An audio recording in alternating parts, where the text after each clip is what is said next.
Hay algo que descubrí hace años en mi consultorio, algo que se repite con una frecuencia que ya no puedo ignorar. Y es que muchas personas viven contando su vida en lugar de vivirla, como si el relato de lo que nos pasa fuera más importante que la experiencia misma, como si necesitáramos testigos constantes de nuestra existencia para validar que en efecto estamos aquí, respirando, sintiendo, siendo. Y hoy quiero hablarte de esto porque sé que tal vez tú también estés atrapado en esa necesidad compulsiva de narrar cada momento, cada dolor, cada logro, cada decepción, como si el mundo necesitara un informe detallado de tu travesía. Y antes de que sigas escuchando, quiero pedirte algo. Dame un like si esto ya te está resonando, suscríbete a este canal, porque aquí vamos a hablar de las cosas que realmente importan, esas que no se dicen en la mesa familiar, pero que todos cargamos en silencio.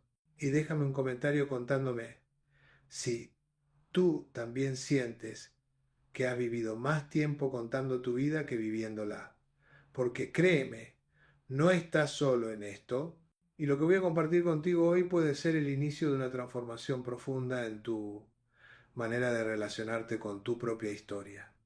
Porque verás, hay una diferencia abismal entre compartir tu vida y exhibirla, entre conectar genuinamente con otros y buscar desesperadamente su aprobación o su lástima, y esa diferencia es la que vamos a explorar juntos en este viaje que apenas comienza, así que quédate conmigo, porque lo que viene puede incomodarte, puede confrontarte, pero sobre todo puede liberarte de una prisión que tal vez ni siquiera sabías que habitabas. Y te adelanto algo que te va a hacer pensar.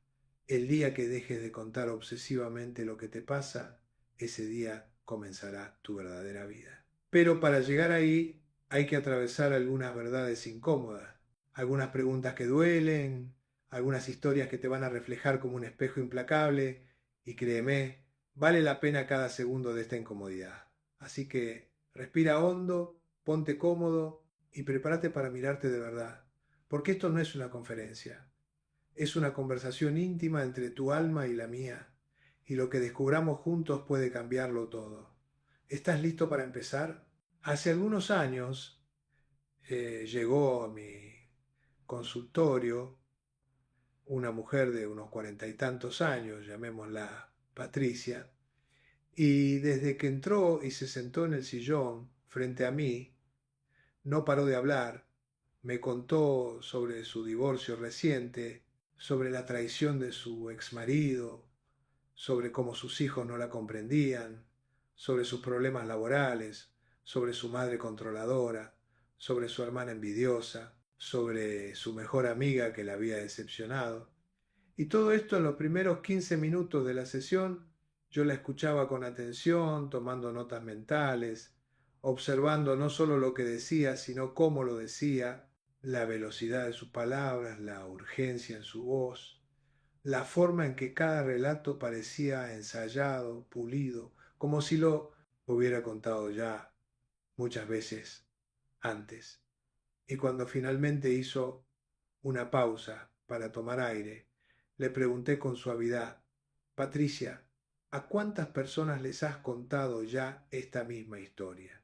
Ella me miró confundida, como dice, le repetí la pregunta: ¿a cuántas personas les has relatado todo lo que me acabas de contar? Se quedó pensando un momento y luego respondió: no sé, a muchas, supongo, a mis amigas, a mi terapeuta anterior, a mi familia, en redes sociales, he publicado algunas cosas. ¿Por qué? Y entonces le dije algo que la dejó completamente en silencio. Le dije: Patricia, me parece que has estado tan ocupada contando tu historia que te olvidaste de vivirla.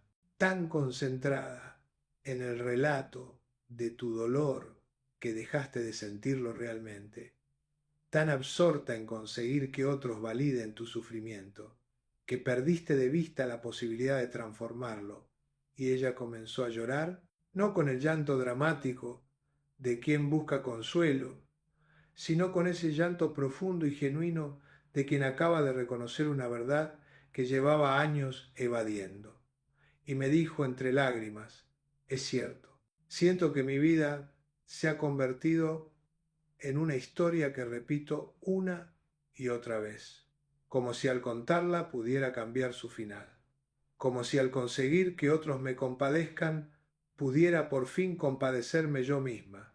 Y ese fue el comienzo de su verdadera terapia, el momento en que dejó de ser la narradora profesional de su desgracia para convertirse en la protagonista activa de su transformación.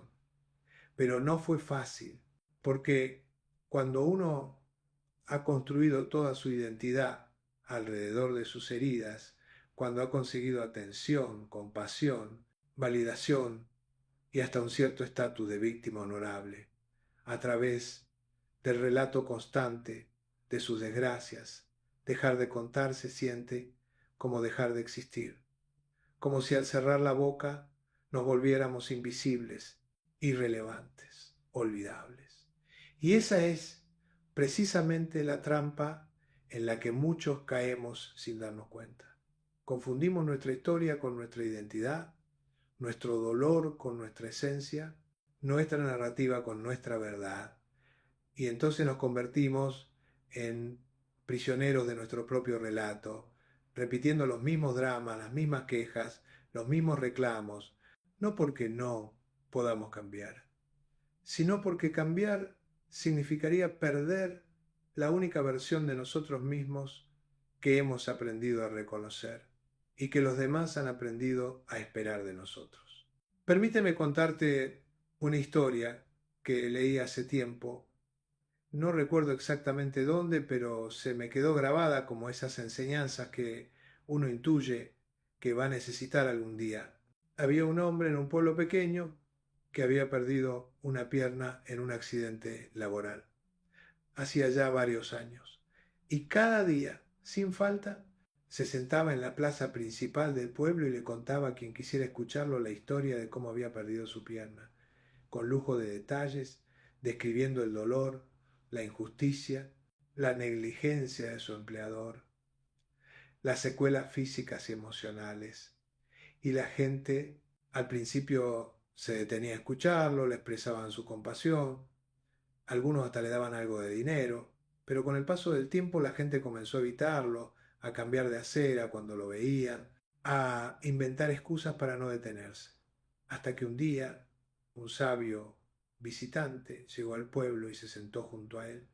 Escuchó pacientemente toda su historia, y cuando el hombre terminó, el sabio le preguntó: ¿Hace cuánto perdiste tu pierna? El hombre respondió: hace 7 años. Y el sabio entonces le dijo: me parece que has perdido tu pierna 7000 veces, una vez cuando sucedió el accidente y 6999 veces cada vez que has contado la historia. El hombre se quedó perplejo. ¿Qué quiere decir? Y el sabio continuó: cada vez que relatas tu tragedia la revives. Cada vez que describes tu dolor lo reproduces. Cada vez que buscas la compasión de otros te atas más firmemente a la identidad de la víctima. No estás recordando lo que pasó. Estás haciendo que pase de nuevo, una y otra vez. Y al hacerlo no solo mantienes viva la herida, sino que impides que cicatrice. Dime algo. ¿Qué has hecho con tu vida en estos 7 años, además de contar esta historia? El hombre no supo qué responder, porque en efecto, los últimos 7 años habían sido una repetición monótona del mismo relato, la misma queja, la misma búsqueda de validación, y en ese bucle narrativo había perdido la oportunidad de reinventarse, de descubrir quién podía ser más allá de su tragedia, de construir una nueva vida con las herramientas que aún tenía. Y esa historia, aunque simple, contiene una verdad profunda que todos necesitamos escuchar. Contar obsesivamente lo que nos pasó no nos sana, nos ancla, no nos libera, nos aprisiona, no nos da poder, nos lo quita, porque cada vez que repetimos el relato de nuestra herida, estamos eligiendo identificarnos con ella. Estamos diciéndole al universo y a nosotros mismos: esto es lo que soy, esto es lo único relevante de mí. este dolor, esta pérdida, esta injusticia. Y así, poco a poco, dejamos de ser personas complejas, multifacéticas, en evolución constante, para convertirnos en la versión reducida y empobrecida de nosotros mismos. La versión que cabe en una anécdota dramática, en una publicación de redes sociales, en una conversación de café donde competimos a ver quién ha sufrido más. Y aquí quiero hacer una pausa importante porque sé que algunos de ustedes están pensando, pero Jorge, ¿acaso no es importante compartir lo que nos pasa? ¿No dicen los terapeutas que hablar de nuestras emociones es saludable? ¿No se supone que reprimir es malo y expresar es bueno? Y tienen razón, claro que la tienen. Pero hay una diferencia crucial entre expresar sanamente y exhibir compulsivamente, entre compartir para conectar y contar para conseguir, entre comunicar genuinamente y usar nuestro dolor como moneda de cambio emocional.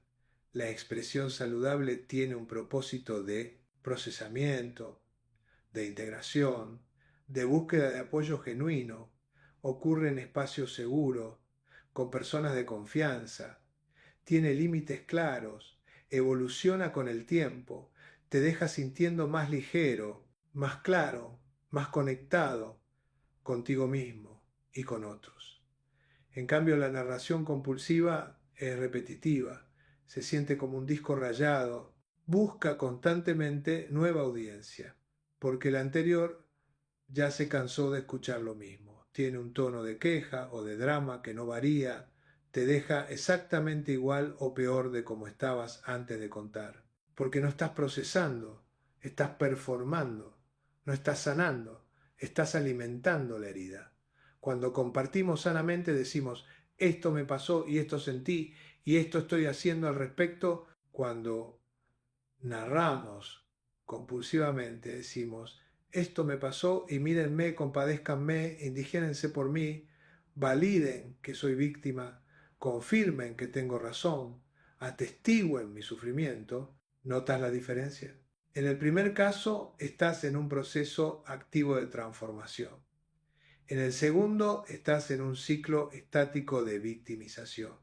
Y aquí viene algo importante que quiero que entiendas profundamente. No estoy diciendo que tus heridas no sean reales, no estoy minimizando tu dolor, no te estoy pidiendo que finjas que todo está bien cuando no lo está. Lo que te estoy diciendo es que hay una forma de relacionarte con tu historia que te empodera y hay otra que te paraliza, una que te ayuda a sanar y otra que perpetúa el sufrimiento. Y solo tú puedes decidir cuál vas a elegir, porque sí es una elección, aunque no lo parezca.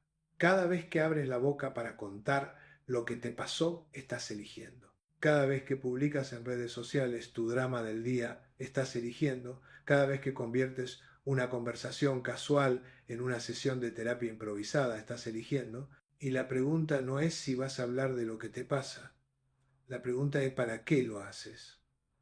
¿Lo haces para liberarte o para aferrarte? ¿Para transformar o para estancarte?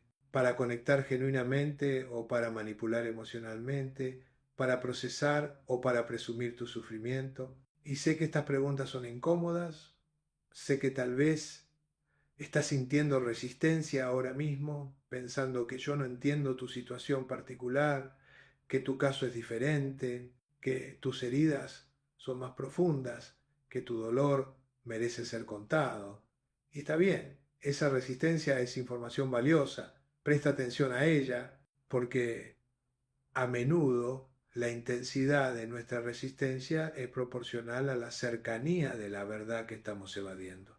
Recuerdo a otro paciente, un hombre joven, llamémoslo Martín, que vino a terapia porque, según sus palabras, se sentía incomprendido por todos. Sus padres no lo entendían, su novia no lo valoraba, sus jefes no reconocían su talento, sus amigos no apreciaban su amistad. Y cuando comenzamos a trabajar juntos, me di cuenta de que Martín había desarrollado una habilidad casi artística para narrar cada pequeña decepción, cada malentendido, cada momento en que se había sentido ignorado o menospreciado. Tenía anécdotas perfectamente estructuradas, con inicio, nudo y desenlace, donde él siempre era el protagonista incomprendido y los demás los villanos insensibles. Y lo fascinante era que cada historia terminaba con la misma frase: ¿puedes creerlo? Como si el mundo estuviera en constante conspiración contra él. Un día, después de escucharlo durante varias sesiones, le propuse un ejercicio que al principio le pareció absurdo, pero que terminó siendo revelador. Le pedí que durante 2 semanas llevara un diario, pero con una regla específica. Solo podía escribir sobre cosas que le habían pasado, sin incluir ninguna interpretación, ningún juicio, ninguna valoración sobre si fue justo o injusto, bueno o malo, solo los hechos puros y simples. Al principio se resistió. Me dijo que eso era imposible, que los hechos no existen separados de su significado. Y en parte tenía razón. Pero insistí: quiero que hagas el experimento, escribe solo lo que pasó, no lo que sentiste al respecto ni lo que crees que significa. Al cabo de las 2 semanas volvió y me mostró su diario.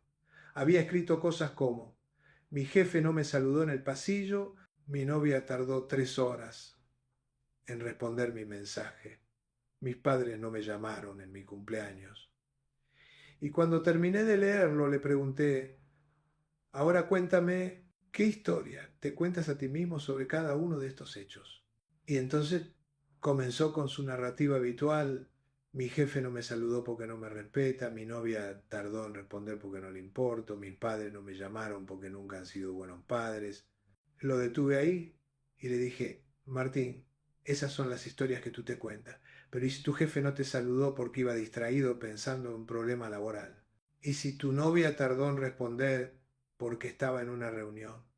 ¿Y si tus padres no te llamaron porque confundieron la fecha? Él se quedó en silencio, procesando. Y luego dijo algo que me pareció muy revelador. Pero entonces, ¿cómo sé cuál es la verdad? Y ahí estaba el punto. La verdad es que no lo sabemos. Rara vez sabemos con certeza las intenciones de los demás. Pero lo que sí sabemos es la historia que elegimos contarnos a nosotros mismos sobre lo que pasó, y esa historia, esa narrativa interna, es la que determina si vivimos en un mundo hostil donde todos están en nuestra contra, o en un mundo complejo donde las personas tienen sus propias luchas, distracciones y limitaciones que pocas veces tienen que ver con nosotros. Y Martín comenzó a darse cuenta de que había construido toda una identidad alrededor de ser la víctima incomprendida, porque esa identidad, aunque dolorosa, le daba algo, le daba una explicación simple para todo lo que no funcionaba en su vida, le daba una excusa para no arriesgarse, para no ser vulnerable, para no responsabilizarse de su parte en los conflictos. Le daba un rol claro, predecible, conocido. Y cambiar eso significaba adentrarse en un territorio incierto donde tendría que cuestionarse: ¿y si no soy la víctima? ¿Y si soy parte del problema? ¿Y si mi manera de contar mi historia es precisamente lo que aleja a las personas? Y ese es un territorio aterrador para muchos, porque significa que tenemos más poder del que creíamos, más responsabilidad de la que queremos, más capacidad de cambio de la que nos resulta cómoda. Y esto me lleva a hablar de algo que he observado se ha intensificado dramáticamente en los últimos años con las redes sociales. Vivimos en una era donde contar nuestra vida se ha convertido en una actividad casi profesional. Documentamos todo, desde lo que desayunamos hasta nuestras crisis existenciales, desde nuestros logros hasta nuestros fracasos, desde nuestras alegrías hasta nuestras depresiones. Y lo hacemos públicamente, esperando likes, comentarios, validación. Hemos creado una cultura de la exhibición constante, donde el valor de una experiencia parece determinarse no por cómo la vivimos, sino por cómo la contamos, por cuánta reacción genera en otros. Y en este proceso algo fundamental se ha perdido. La intimidad, la privacidad, el espacio sagrado donde las cosas simplemente son sin necesidad de ser narradas, performadas, validadas por una audiencia. Hace poco leí el testimonio de una mujer que contaba que cuando su abuela murió, su primer impulso fue tomar el teléfono y publicar en redes sociales lo que estaba sintiendo. Escribió un post largo y emotivo, lo publicó y en cuestión de minutos comenzaron a llegar las reacciones, los mensajes de pésame, los corazones, los abrazos virtuales. Y ella admitía que en ese momento sintió un alivio extraño, como si el dolor se hubiera vuelto más real porque otros lo estaban atestiguando. Pero luego, días después, se dio cuenta de que había algo profundamente perturbador en todo aquello. Se dio cuenta de que no había llorado realmente a su abuela, no se había sentado con su dolor en silencio, no había procesado la pérdida en la intimidad de su corazón. En cambio, había convertido su duelo en contenido, en una performance pública de sufrimiento, y en ese proceso había perdido la oportunidad de experimentar el dolor puro, sin filtros, sin audiencia, sin necesidad de traducirlo en palabras para consumo de otros. Y me parece que eso es algo que está pasando a nivel colectivo, ¿no? Estamos perdiendo la capacidad de vivir experiencias sin inmediatamente convertirlas en narrativa pública. Estamos perdiendo la habilidad de sentir sin simultáneamente narrar el sentimiento. Estamos perdiendo el músculo de la interioridad, ese espacio privado donde procesamos, integramos, nos encontramos con nosotros mismos sin la mediación de la mirada ajena. Y esto tiene consecuencias profundas, porque cuando todo se vuelve público, cuando todo se convierte en historia para contar, perdemos el acceso a nuestra verdad más profunda, esa que no puede ser narrada porque es demasiado compleja, demasiado contradictoria, demasiado íntima. Esa verdad que solo puede ser sentida, habitada, vivida, pero nunca completamente traducida en palabras para otros. Ahora bien, quiero que te hagas una pregunta honesta. Y por favor, tómate un momento antes de responder automáticamente. ¿Cuántas veces en la última semana has sentido la urgencia de contar algo que te pasó? No me refiero a compartir información necesaria. No hablo de comunicación funcional. Me refiero a esa necesidad casi compulsiva de narrar, de que otros sepan, de conseguir una reacción. Tal vez fue algo que te molestó, tal vez un logro que alcanzaste, tal vez un problema que enfrentaste, tal vez simplemente una reflexión que tuviste. Y pregúntate, ¿qué buscabas al contarlo? Comprensión, validación, consejo, admiración, compasión, conexión genuina, o simplemente llenar un vacío, calmar una ansiedad, confirmar que existes porque otros te ven. Y luego pregúntate, ¿cómo te sentiste después de contarlo? Más liviano, más confundido, satisfecho, aún más ansioso, conectado, solo. Estas preguntas son importantes porque nos dan información sobre la función que cumple en nosotros el acto de contar. Para algunos, contar es una forma de procesar, de ordenar el caos interno. Y eso es saludable. Para otros, contar es una forma de buscar afuera lo que no pueden darse adentro, validación, consuelo, sentido de identidad. Y eso es una señal de que algo necesita atención. Para otros más, contar se ha convertido en una adicción, en una compulsión, en algo que hacen automáticamente sin siquiera preguntarse por qué. Y cuando llegamos a ese punto, cuando contar se vuelve automático, cuando no podemos simplemente estar con una experiencia sin inmediatamente necesitar narrarla, entonces estamos en problemas. Porque hemos perdido la capacidad de habitar nuestra propia vida. Nos hemos convertido en narradores compulsivos que observan su existencia desde afuera, que la comentan, la editan, la presentan, pero que rara vez la viven plenamente. Y vivir plenamente requiere presencia, requiere estar aquí, ahora, sintiendo lo que se siente, sin la necesidad de traducirlo inmediatamente en palabras, sin la urgencia de convertirlo en contenido para otros. Vivir plenamente es a veces simplemente estar en silencio con lo que es, sin explicarlo, sin justificarlo, sin compartirlo, solo siendo con ello. Y esa capacidad, la capacidad de estar en silencio con nuestra experiencia, es algo que hemos olvidado como cultura, algo que necesitamos recuperar urgentemente si queremos dejar de ser narradores de nuestra vida para convertirnos en verdaderos protagonistas de ella. Y si estás aquí todavía conmigo, si algo de esto te está resonando, quiero que hagas algo por mí ahora mismo. Deja un comentario contándome qué es lo que más compartes de tu vida, tus logros, tus problemas, tus reflexiones. ¿Y por qué crees que lo haces? No hace falta que sea largo, solo una línea, pero hazlo con honestidad, porque escribirlo, sacarlo fuera, aunque sea en un comentario anónimo, es el primer paso para tomar conciencia, y la conciencia siempre, siempre es el primer paso hacia la transformación.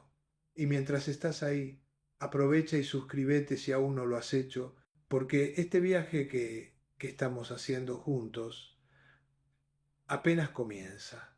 Y créeme que en los próximos minutos vamos a profundizar aún más en lugares donde tal vez nunca has mirado, pero que necesitas explorar. Déjame contarte sobre el concepto de lo que yo llamo la narrativa congelada. Hay personas que se quedan atrapadas en una versión de su historia que ocurrió hace años, a veces décadas, y siguen contándola exactamente igual, con las mismas palabras, las mismas emociones, las mismas conclusiones, como si el tiempo no hubiera pasado, como si no hubieran tenido ni una sola experiencia nueva que pudiera agregar perspectiva, matiz, comprensión. Conocí a un hombre ya mayor, que cada vez que nos veíamos me contaba la historia de cómo su padre lo había decepcionado cuando él tenía 12 años. La historia en sí era triste. Su padre le había prometido llevarlo a un viaje importante y a último momento canceló por trabajo, y ese evento, ese único evento, se había convertido en la lente a través de la cual este hombre interpretaba toda su vida. Cada vez que algo no salía como él esperaba, volvía a esa historia. Mi padre nunca estuvo ahí para mí, decía, y esa frase se había convertido en su mantra, en su explicación para todo lo que no funcionaba en su vida, sus relaciones fallidas, sus proyectos abandonados, su incapacidad para confiar en las personas. Todo volvía a ese momento de decepción cuando tenía 12 años. Un día le pregunté, ¿has hablado con tu padre sobre esto? Me dijo que su padre había muerto hacía 15 años y antes de que muriera llegaste a hablar con él. No, nunca tuve el valor.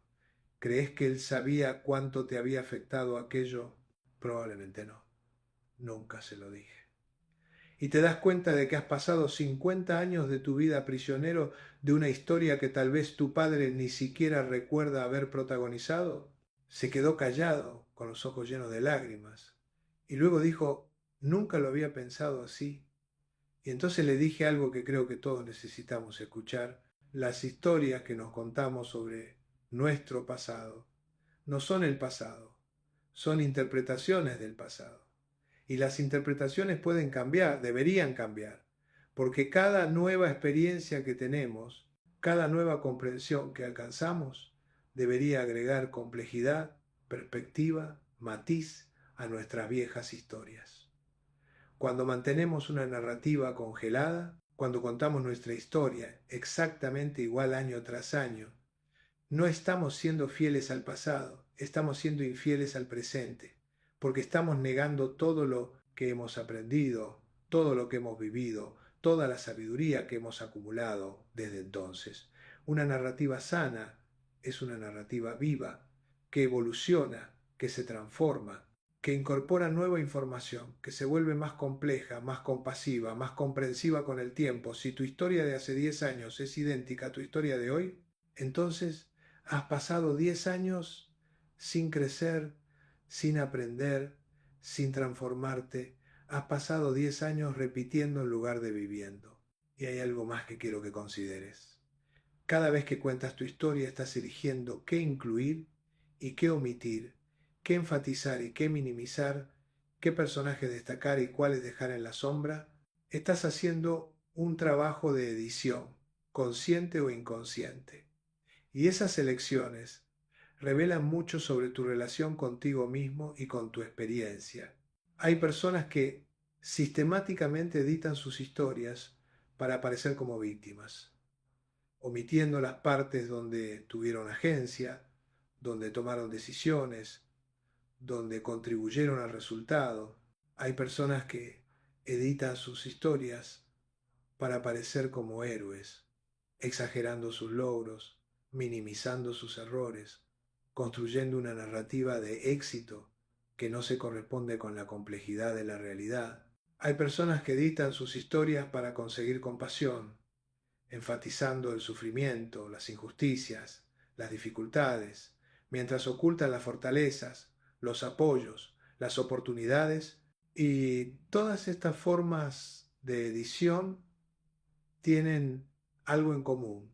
Nos alejan de la verdad, nos convierten en personajes en lugar de personas, en arquetipos en lugar de seres humanos complejos y contradictorios. Y la pregunta que quiero que te hagas es, ¿cómo editas tú tu historia?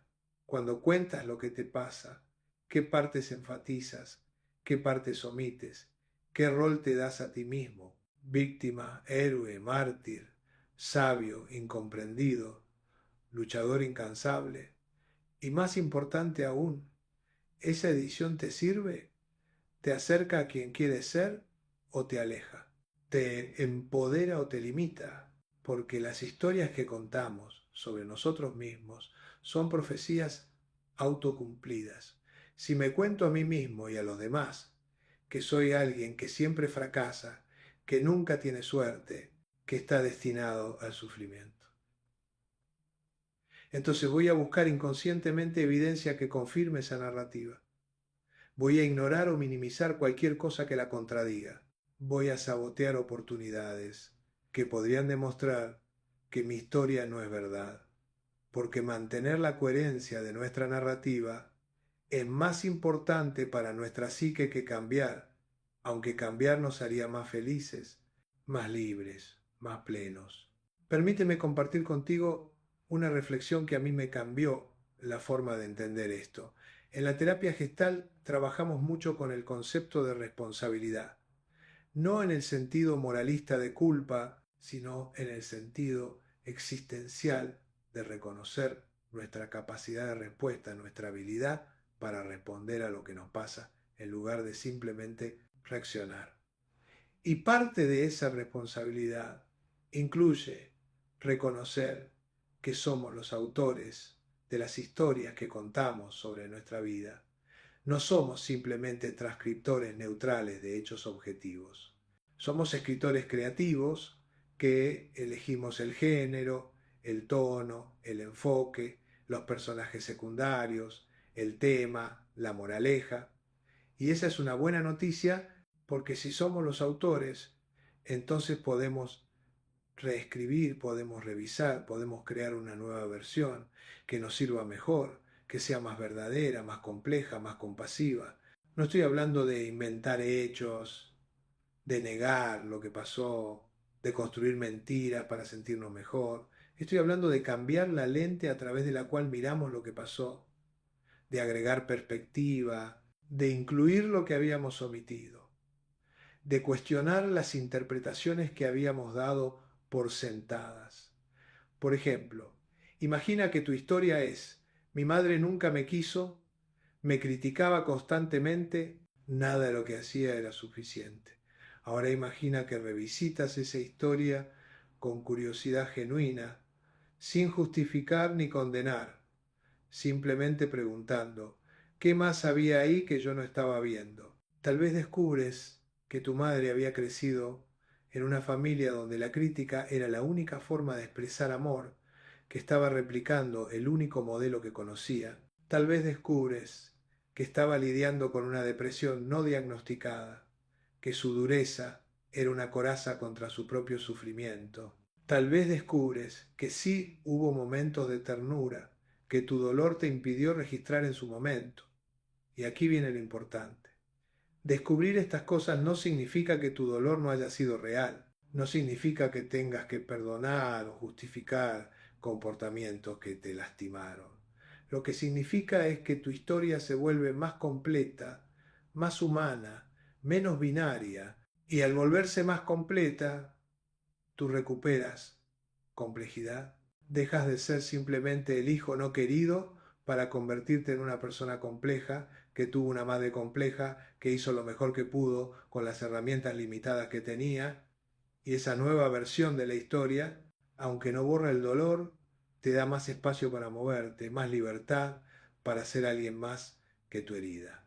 Ahora quiero hablarte de algo que puede ser difícil de escuchar, pero que es absolutamente crucial. A veces usamos nuestras historias de dolor como escudo para no arriesgarnos, como excusas para no intentar, como justificaciones para quedarnos donde estamos, aunque nos duela quedarnos. Es más fácil decir mi vida es difícil porque mi infancia fue terrible, que decir mi vida es difícil porque le tengo miedo al cambio. Es más fácil decir no confío en nadie porque me traicionaron, que decir no confío porque confiar me hace vulnerable y la vulnerabilidad me aterroriza. Es más fácil decir no puedo ser feliz porque tengo una química cerebral difícil que decir no puedo ser feliz porque la felicidad requiere que tome decisiones que me asustan. ¿Ves la diferencia? En las primeras versiones somos víctimas pasivas de circunstancias fuera de nuestro control. En las segundas somos agentes activos enfrentando miedos reales pero potencialmente superables. Y la verdad es que ambas cosas pueden ser ciertas al mismo tiempo. Puedes haber tenido una infancia terrible y tener miedo al cambio, puedes haber sido traicionado y tener terror a la vulnerabilidad, puedes tener una química cerebral difícil y estar evitando decisiones que podrían mejorar tu vida. Pero cuando solo cuentas la primera parte de la historia, cuando solo enfatizas las circunstancias externas y omites tu experiencia interna y tu agencia, entonces estás usando tu historia como prisión en lugar de como trampolín. Y sé que esto es incómodo, sé que tal vez estás sintiendo resistencia pensando que yo no entiendo lo difícil que ha sido tu vida. Y tienes razón, no conozco tu vida específica, no sé por lo que ha pasado, pero lo que sí sé, después de décadas trabajando con personas, es que todos, absolutamente todos, tenemos más poder del que creemos, más agencia de la que reconocemos, más capacidad de cambio de la que nos resulta cómoda admitir. Y reconocer ese poder no resta validez a tu dolor, lo que hace es abrirte la posibilidad de transformarlo. Déjame contarte sobre Laura, una paciente que llegó a mi consultorio después de una ruptura particularmente dolorosa. Su pareja de 7 años la había dejado por otra persona y Laura estaba devastada. Comprensiblemente, las primeras sesiones fueron principalmente ella contándome una y otra vez los detalles de la ruptura, cómo se enteró, qué sintió, qué le dijo él, qué le respondió ella, cómo le habían traicionado, cómo había entregado todo y no había recibido nada a cambio, y yo escuchaba con compasión, validando su dolor.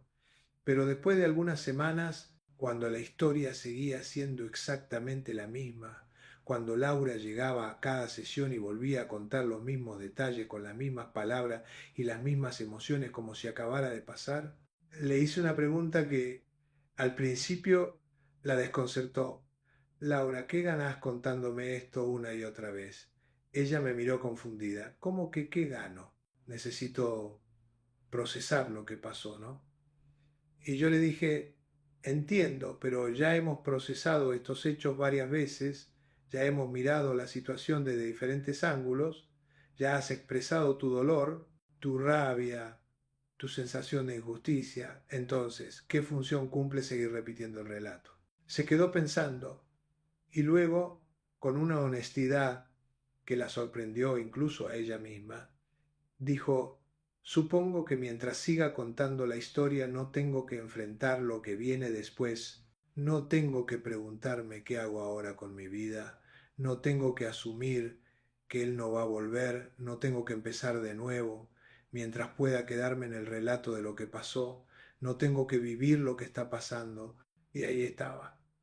Esa verdad incómoda que muchos enfrentamos, a veces nos quedamos atrapados en la narrativa del pasado porque el presente nos atemoriza, porque seguir adelante requiere que dejemos ir no solo la relación o la situación que perdimos, sino también la identidad que construimos alrededor de esa pérdida. Requiere que soltemos la historia conocida, aunque dolorosa, y nos adentremos en una historia nueva, incierta, llena de posibilidades, pero también de riesgos. Y eso da miedo, mucho miedo. Entonces nos quedamos en el relato, repitiendo, reconstruyendo, reviviendo, como si al contar suficientes veces pudiéramos cambiar el final, como si al conseguir suficiente validación externa pudiéramos llenar el vacío interno, como si al perfeccionar la narrativa pudiéramos evitar el dolor de la verdad. Pero no funciona así. El dolor no se va porque lo contemos, se transforma cuando lo atravesamos. La herida no sana porque la exhibamos, sana cuando la cuidamos en la intimidad de nuestro proceso. La historia no pierde poder sobre nosotros, porque la repitamos. Pierde poder cuando la integramos, la comprendemos y finalmente la soltamos. Y esto me lleva a hablar de algo que me parece fundamental, la diferencia entre recordar y revivir. Recordar es sano, es parte de nuestra humanidad, de nuestra capacidad de aprender del pasado, de honrar lo que hemos vivido.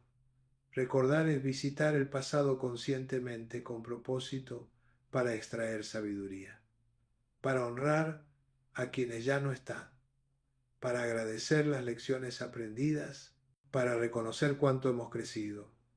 Revivir, en cambio, es quedarse atrapado en el pasado, es experimentar las emociones de entonces como si fueran de ahora, es activar las mismas respuestas fisiológicas, los mismos patrones de pensamiento, las mismas reacciones, como si el evento estuviera sucediendo en este momento. Y cada vez que cuentas tu historia con la misma intensidad emocional, con el mismo dolor crudo, con la misma rabia fresca, no estás recordando, estás reviviendo. Y revivir constantemente trauma, dolor, decepción, es tóxico para tu sistema nervioso, para tu salud mental, para tu capacidad de estar presente en tu vida actual. Hay personas que han revivido tanto sus traumas que sus cuerpos no saben la diferencia entre el pasado y el presente. Viven en alerta constante, anticipando el dolor que ya pasó, defendiéndose de amenazas que ya no existen, relacionándose con personas del presente como si fueran las personas del pasado que los lastimaron, y todo esto sucede porque no han aprendido a recordar sin revivir. No han aprendido a honrar su historia sin quedar prisioneros de ella.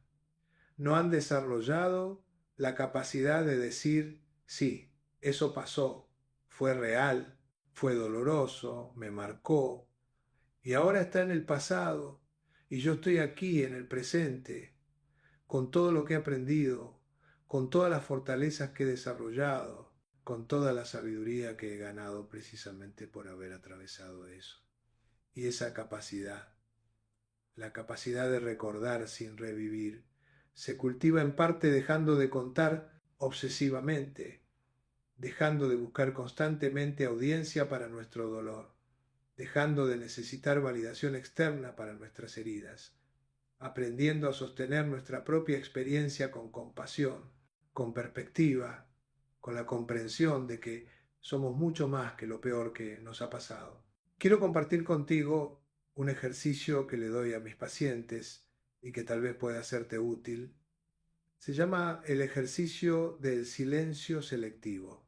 consiste en elegir una historia de tu vida que sientes que has contado demasiadas veces, esa historia que todos tus amigos ya conocen, que has publicado en redes sociales en diferentes versiones, que sacás a relucir cada vez que te sientes vulnerable o necesitas validación, y comprometerte a no contarla durante 30 días, no a nadie, no en ningún formato, ni siquiera a ti mismo en tu diálogo interno. Cuando sientas la urgencia de contarla, y la sentirás porque es una compulsión, respira profundamente y pregúntate, ¿qué estoy sintiendo ahora mismo que me hace querer contar esta historia? ¿Qué necesidad estoy intentando satisfacer?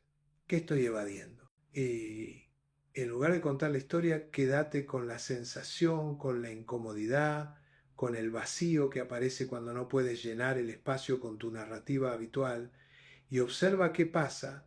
Los primeros días van a ser difíciles, tal vez te sientas invisible, tal vez sientas que no tienes nada interesante que compartir si no puedes contar esa historia, tal vez experimentes ansiedad, inquietud, incluso un poco de pánico, eso es normal. Es la señal de que la historia se había convertido en una muleta emocional, en algo que usaba para conseguir conexión, atención, identidad. Pero si persistes, si atraviesas esa incomodidad, algo notable va a empezar a suceder. Vas a comenzar a estar más presente, porque cuando no estás ocupado narrando mentalmente tu vida, tienes más espacio para vivirla, vas a comenzar a escuchar más. Porque cuando no estás esperando tu turno para contar tu historia, tienes más capacidad para interesarte genuinamente en las historias de otros. Vas a comenzar a descubrir otras cosas sobre ti mismo. Intereses, talentos, formas de conectar que no dependen de tu historia de dolor o de logro. Vas a empezar a notar que eres más complejo, más multifacético, más interesante de lo que tu historia única sugería. Y tal vez, solo tal vez, al final de esos 30 días, cuando te permitas contar la historia de nuevo, si aún quieres hacerlo, descubrirás que ha cambiado, que tiene menos carga emocional, que la cuentas diferente, que has ganado perspectiva, que ya no te defines por ella. Y ese es el objetivo. No se trata de nunca contar tu historia. Se trata de que tu historia no sea lo único que tienes para contar, no sea lo único que te define, no sea la prisión en la que vives. Y aquí quiero hacer una distinción importante, porque sé que algunos están pensando, pero Jorge, ¿qué pasa con testimonios importantes? ¿Qué pasa cuando alguien ha sobrevivido a algo terrible y su historia puede ayudar a otros? ¿Qué pasa con activistas que cuentan sus historias para generar conciencia y cambio social? Y esa es una excelente pregunta, porque efectivamente hay contextos donde compartir nuestra historia es un acto de servicio, de sanación colectiva, de transformación social. Pero incluso en esos casos hay una diferencia crucial. Cuando alguien comparte su historia desde un lugar de sanación, desde un propósito de servicio, hay ciertas características presentes. Primero, hay una cierta paz en el relato. La persona puede contar lo que pasó sin retraumatizarse, sin quedar emocionalmente devastada cada vez. Segundo, el propósito es claro, no buscan validación personal, sino crear conciencia, ofrecer esperanza, conectar con otros que están pasando por algo similar. Tercero, han hecho su trabajo interno, han procesado su experiencia en terapia con amigos de confianza, en su diario, antes de convertirla en testimonio público. Cuarto, mantienen límites claros, saben cuándo y dónde compartir y cuándo mantener su experiencia privada. No están disponibles para contar su historia a cualquiera en cualquier momento. Quinto, su identidad no depende de la historia. Son personas complejas que han vivido muchas cosas, de las cuales esta historia es solo una parte. Sexto, continúan evolucionando. Su forma de contar la historia cambia con el tiempo porque siguen aprendiendo, creciendo, integrando nuevas comprensiones. En contraste, cuando alguien comparte compulsivamente desde un lugar no sanado, vemos lo opuesto. Se retraumatizan cada vez que cuentan, buscan validación más que ofrecer ayuda, no han procesado su experiencia internamente, no tienen límites claros sobre con quién y cuándo compartir, su identidad completa está atada a esta historia y el relato se congela, no evoluciona. Entonces la pregunta no es si compartes tu historia o no. La pregunta es desde dónde la compartes, con qué propósito y qué efecto tiene en ti y en otros. Ahora quiero hablarte de algo que tal vez suene contradictorio, pero que es profundamente liberador. Necesitas aprender a estar cómodo con no ser conocido completamente por otros. Vivimos en una cultura que celebra la transparencia total, la autenticidad radical, el compartir sin filtros, y aunque hay valor en ser genuinos, hay también algo que se pierde cuando creemos que debemos compartir cada aspecto de nosotros con todos. Lo que se pierde es el misterio, la profundidad, la complejidad, que solo puede existir en el silencio, en lo no dicho, en lo que guardamos para nosotros. Hay partes de tu experiencia que son solo tuyas, que no necesitan ser compartidas, que no requieren validación externa, que existen en el espacio sagrado de tu interioridad. Y honrar ese espacio, proteger esa intimidad, no es ser falso o cerrado, es ser sabio, es reconocer que no todo está hecho para consumo público, que algunas experiencias son demasiado preciosas, demasiado delicadas, demasiado profundas para ser traducidas en palabras o convertidas en contenido para redes sociales. Imagina que tu vida interior es como un jardín secreto. Si abres las puertas de par en par y dejas entrar a cualquiera, si permites que cientos de personas caminen por ahí sin cuidado, si conviertes cada rincón en un espacio público para que otros lo comenten, lo juzguen, lo validen o lo rechacen, entonces dejas de tener un jardín secreto, tienes un parque público y los parques públicos son maravillosos, tienen su función, pero no son íntimos. No son espacios donde lo delicado puede crecer sin ser pisoteado. No son lugares donde puedes encontrarte contigo mismo en quietud y soledad. Necesitas tu jardín secreto. Necesitas partes de ti que solo tú conoces, experiencias que solo tú has vivido plenamente, sin la mediación del relato para otros, sentimientos que has sostenido en tu propio pecho sin necesidad de exhibirlos.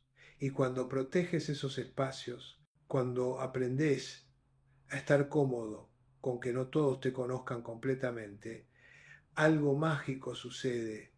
Te vuelves más interesante, más profundo, más misterioso, porque hay en ti una riqueza que no cabe en una anécdota de 5 minutos, una complejidad que no puede ser reducida a un post de redes sociales, una verdad que solo se revela en la intimidad genuina, no en la exhibición pública. Y esto me conecta con algo que he notado en mi práctica clínica. Las personas que más comparten en redes sociales, que más cuentan su vida públicamente, muchas veces son las que más solas se sienten porque han confundido exhibición con conexión, han confundido likes con amor, han confundido comentarios con comprensión. Creen que mientras más expongan su vida, más conectados estarán, pero descubren lo contrario. Mientras más exhiben, menos vistos se sienten realmente, porque la conexión verdadera no ocurre en lo público, ocurre en lo íntimo, en las conversaciones de dos, en los silencios compartidos, en las miradas que se entienden sin necesidad de palabras, en los momentos que no necesitan ser documentados para ser reales. Cuando le cuentas tu vida a 300 personas en Facebook, estás creando una ilusión de intimidad, pero no es real. Esas personas no te conocen realmente. No pueden sostenerte en tus momentos más difíciles, no van a estar ahí a las 3 de la mañana cuando necesites llorar, no van a ofrecerte su presencia física cuando el mundo se desmorone. Lo que tienes con ellos no es conexión profunda es conexión superficial multiplicada. Y la multiplicación de lo superficial no produce profundidad. Entonces quedas con la paradoja moderna. Hiperconectado digitalmente pero profundamente solo, conocido superficialmente por muchos, pero verdaderamente visto por nadie, incluido tú mismo, porque has estado tan ocupado performando tu vida para otros que has olvidado cómo se siente simplemente vivirla. Y la solución no es retirarte completamente, no es irte a vivir a una cueva. La solución es recalibrar, es distinguir entre compartir genuino y exhibición compulsiva, es cultivar algunas relaciones profundas en lugar de muchas superficiales. Es aprender a estar presente en tu vida en lugar de estar constantemente narrándola. Es recuperar la capacidad de experimentar algo hermoso, sin inmediatamente necesitar fotografiarlo y compartirlo. De sentir algo profundo sin necesitar publicarlo. De vivir un momento significativo sin necesitar que otros validen que fue significativo. Quiero que ahora reflexiones sobre esto. Piensa en la última vez que viviste algo realmente hermoso, profundo o significativo. ¿Cuál fue tu primer impulso? ¿Fue quedarte en el momento absorbiéndolo completamente con todos tus sentidos? ¿O fue alcanzar tu teléfono para capturarlo, compartirlo, contarlo? No te estoy juzgando, solo te estoy pidiendo que notes el patrón, porque ese patrón revela mucho sobre tu relación con tu propia experiencia. Si tu primer impulso es siempre compartir, entonces tal vez has perdido la capacidad de simplemente estar. Y esa capacidad, la capacidad de estar plenamente presente sin la mediación de la narrativa, es fundamental para una vida plena. Es lo que te permite saborear realmente la alegría, sentir realmente el dolor, conectar realmente con otros, aprender realmente de tus experiencias. Porque cuando estás ocupado pensando cómo vas a contar algo mientras te está pasando, no estás realmente ahí, estás medio adentro, medio afuera. Un pie en la experiencia y otro en la futura narrativa de la experiencia, y esa división te roba la posibilidad de vivir plenamente lo que estás viviendo.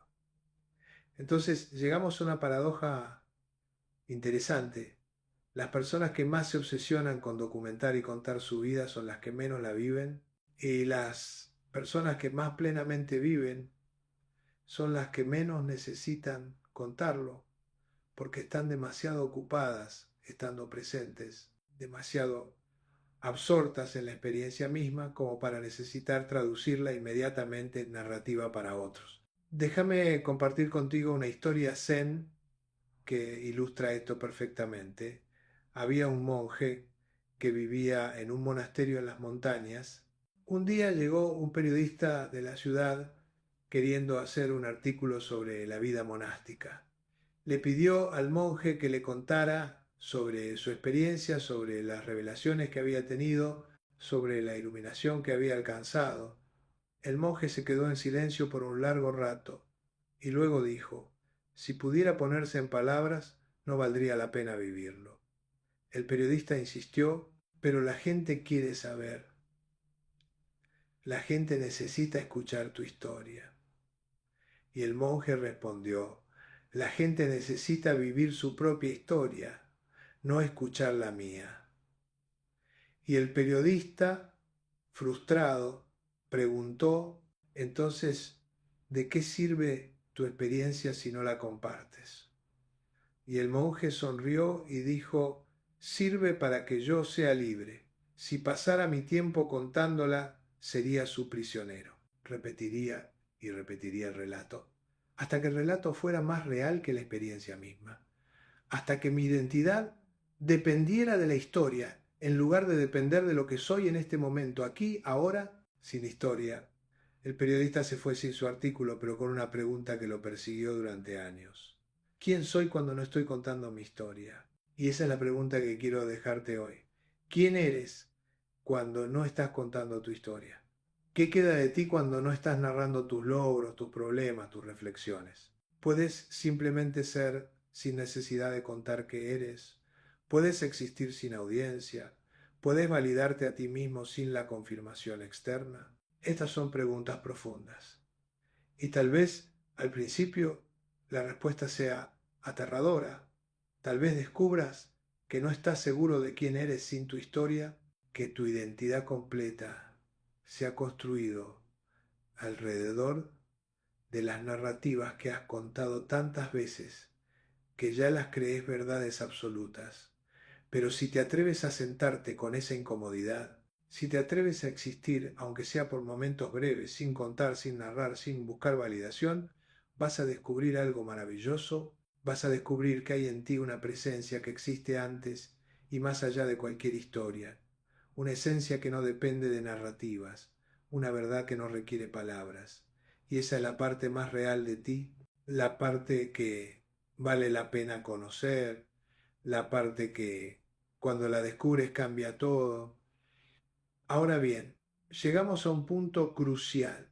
¿Qué haces con todo esto? ¿Cómo traduces estas reflexiones en cambios concretos en tu vida? Porque una cosa es escuchar o leer sobre estos conceptos y otra muy distinta es integrarlos, vivirlos, transformar tu relación con tu propia historia. Así que quiero darte algunas prácticas específicas que puedes comenzar a implementar desde hoy. Primero, implementa lo que yo llamo el filtro de las 3 preguntas. Cada vez que sientas la urgencia de contar algo que te pasó, antes de hacerlo, pregúntate: 1. ¿Qué estoy buscando al contar esto? 2. ¿Esta persona o esta audiencia puede genuinamente darme lo que busco? 3. ¿Hay una forma de satisfacer esa necesidad sin contar esta historia? Estas 3 preguntas van a revelar mucho sobre tus motivaciones y van a ayudarte a discernir entre compartir saludable y narración compulsiva. Segundo, cultiva momentos de experiencia pura. Elige al menos una vez al día vivir algo sin documentarlo, sin contarlo, sin compartirlo. Puede ser tan simple como tomar tu café en silencio sin revisar el teléfono, como caminar por el parque sin tomar fotos, como tener una conversación profunda sin después contarle a otro lo que se dijeron. La idea es recuperar la capacidad de experimentar algo valioso sin necesidad de convertirlo en contenido. Tercero, practica el relato consciente. Cuando decidas compartir algo, hazlo conscientemente, no automáticamente. Tómate un momento antes de hablar o escribir para conectar con tu propósito. Pregúntate: ¿qué quieres comunicar realmente? ¿Por qué es importante compartirlo? ¿Cómo puedes hacerlo de forma que genere conexión genuina en lugar de simplemente buscar validación? Cuarto, desarrolla tu vida interior. Dedica tiempo cada día a estar contigo mismo en silencio. Puede ser meditación, puede ser escribir en un diario que nadie más va a leer, puede ser simplemente sentarte a observar tus pensamientos y emociones sin necesidad de analizarlos o compartirlos. Este tiempo de soledad silenciosa es fundamental para desarrollar una relación sólida contigo mismo, que no dependa de la mirada o la validación de otros. Quinto, revisa y reescribe tus narrativas dominantes. Toma las 3 o 4 historias que más cuentas sobre ti mismo, escríbelas tal como las cuentas usualmente. Luego pregúntate: ¿qué estoy omitiendo en esta versión? ¿Qué otra perspectiva podría existir? ¿Cómo contaría esta historia si estuviera enfocado en mi crecimiento en lugar de en mi dolor? ¿Cómo la contaría si estuviera enfocado en mi responsabilidad en lugar de en mi victimización? No se trata de negar tu experiencia, sino de agregar complejidad, perspectiva, agencia. Sexto, cultiva relaciones donde no necesites contar, busca o profundiza relaciones donde puedas simplemente ser, donde no tengas que performar, donde no necesites constantemente probar tu valor a través de tus historias, relaciones, donde el silencio sea cómodo, donde la presencia mutua sea suficiente, donde seas visto y valorado por quien eres, más allá de lo que has vivido o logrado. Y ahora viene el desafío, el reto que quiero proponerte. Durante los próximos 30 días practica lo que voy a llamar el ayuno narrativo consciente. No se trata de no hablar o de no compartir nada, se trata de ser extremadamente selectivo. La propuesta es esta.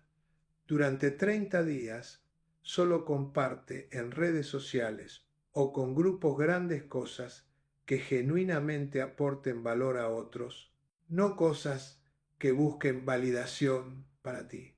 Si vas a contar algo personal, hazlo solo con las 2 o 3 personas más cercanas de tu vida y hazlo con el propósito consciente de profundizar esa relación, no de buscar consuelo superficial. Cada vez que sientas la urgencia de contar algo, pregúntate para qué y evalúa si realmente es necesario o si es solo una compulsión. Lleva un diario privado donde escribas todas las cosas que normalmente contarías, pero que durante este mes vas a guardar solo para ti. Al final de cada semana lee lo que escribiste y pregúntate, ¿qué aprendí de mí mismo al no compartir esto? ¿Cómo procesé estas experiencias sin buscar validación externa? ¿Qué cambió en mi relación conmigo mismo? También durante estos 30 días, cada vez que estés con alguien, practica escuchar profundamente sin pensar en qué vas a contar tú cuando sea tu turno. Practica hacer preguntas genuinas,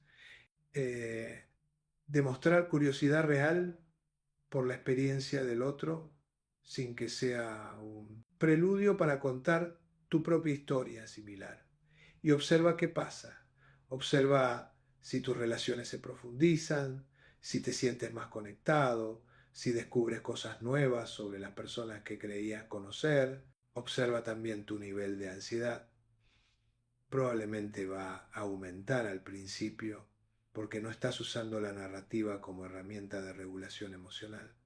Pero si persistes, si aprendes otras formas de calmarte, de validarte, de conectarte, esa ansiedad va a disminuir y va a ser reemplazada por algo mucho más valioso, una sensación de solidez interna, de no necesitar tanto de la afuera, de poder sostenerte a ti mismo. Al final de los 30 días, evalúa qué cambió, cómo te sientes diferente, qué descubriste sobre ti mismo, qué relaciones mejoraron, cuáles se deterioraron y qué te dice eso sobre la naturaleza de esas relaciones. ¿Seguís sintiendo la misma urgencia de contar tu vida o algo se ha transformado? Y a partir de esa evaluación, toma decisiones conscientes sobre cómo quieres relacionarte con tu propia narrativa de aquí en adelante. No como algo que haces automáticamente, sino como algo que eliges intencionalmente. Quiero cerrar esta reflexión volviendo a donde empezamos. La invitación fundamental de hoy es esta. Deja de contar obsesivamente lo que pasa en tu vida y empieza a vivirla plenamente. Suelta la necesidad de convertir cada experiencia en contenido, cada emoción en post, cada logro en anuncio, cada problema en historia para la validación externa. Recupera la capacidad de estar presente, de experimentar sin mediar, de sentir sin inmediatamente necesitar narrar, de ser sin necesitar constantemente probar que eres. Porque tu vida no es una historia para contar, es una experiencia para vivir, no es un performance para audiencias, es una intimidad para habitar, no es una narrativa para perfeccionar, es una aventura para explorar con todo lo complejo, contradictorio, confuso y maravilloso que eso implica. Cuando dejas de contar compulsivamente, descubres algo paradójico, que tu vida se vuelve más interesante, no menos, más profunda, no más superficial, más auténtica, no más fabricada. Porque finalmente estás libre para ser en lugar de solo parecer, libre para experimentar en lugar de solo documentar, libre para transformarte en lugar de solo repetirte. Y esa libertad, esa posibilidad de vivir sin la constante mediación del relato, es tal vez la forma más profunda de dignidad humana. el reconocimiento de que tu valor no depende de tu historia, que tu esencia trasciende cualquier narrativa, que eres más, mucho más que lo que puedes contar sobre ti mismo. Así que te invito hoy a hacer el experimento, a adentrarte en el silencio selectivo, a descubrir quién eres cuando no estás ocupado contando quién has sido, a vivir con la intensidad que solo es posible cuando no estás dividido entre experimentar y narrar. Y si este mensaje te resonó, si algo de lo que compartí hoy tocó una verdad en ti, te invito a que lo guardes, a que vuelvas a él cuando sientas la compulsión de contar resurgir. Pero más importante, te invito a que no solo lo escuches o lo leas, sino que lo vivas, que lo practiques, que permitas que transforme tu relación contigo mismo y con tu historia. Suscríbete para seguir explorando juntos estos territorios del ser humano, que pocas veces se hablan, pero que todos necesitamos visitar.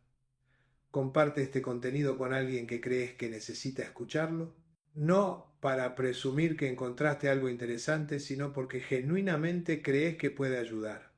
Y sobre todo, déjame un comentario contándome, no tu historia completa, sino simplemente esto. ¿Qué vas a dejar de contar durante los próximos 30 días? Esa simple declaración de intención puede ser el primer paso hacia una vida más plena, más presente, más tuya.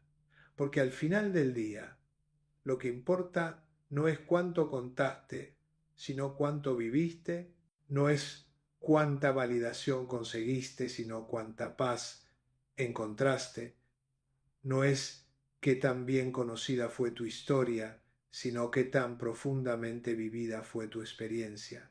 Y eso solo lo puedes descubrir cuando te atreves a guardar silencio, a proteger tu intimidad, a vivir sin la necesidad constante de narrar, cuando te atreves finalmente a ser más que una historia, a ser una presencia, aquí, ahora, completa, sin necesidad de palabras que la expliquen o audiencias que la validen, simplemente siendo, y eso, mi querido amigo, eso es libertad verdadera, eso es vivir de verdad.